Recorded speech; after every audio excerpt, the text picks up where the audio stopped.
Et bonjour, bienvenue sur Alors on Science. Allez, une petite vidéo rapide pour te montrer les orbitales atomiques. Les orbitales atomiques, ce sont les régions de l'espace dans lesquelles tu vas être susceptible de rencontrer un électron. En fait, on s'en sert pour avoir un peu les probabilités de présence des électrons dans certains volumes.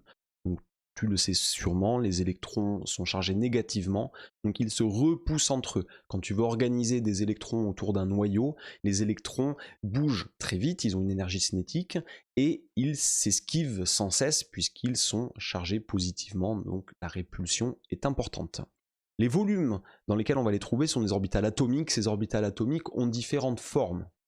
Alors les orbitales S sont sphériques. Tu peux rencontrer les orbitales 1s, 2s, 3s, 4s en fonction de la valeur du nombre quantique principal.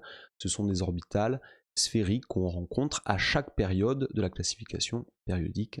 Et puis tu as aussi les orbitales P. Les orbitales P, elles sont au nombre de 3.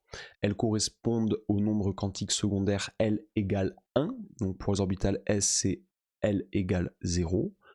Pour les orbitales P, c'est le nombre quantique secondaire L égale 1. Et pour les orbitales P, c'est L égale 2. Je t'invite à regarder la vidéo sur les nombres quantiques ou sur l'atomistique partie 2.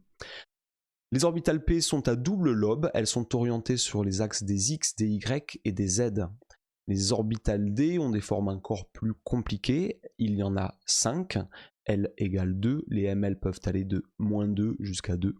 Et ces orbitales, tu les as ici. Elles te montrent donc les volumes de l'espace dans lesquels tu vas pouvoir rencontrer les électrons.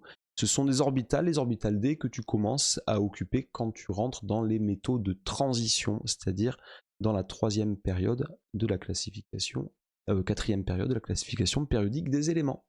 Allez, à bientôt sur Alors en Science.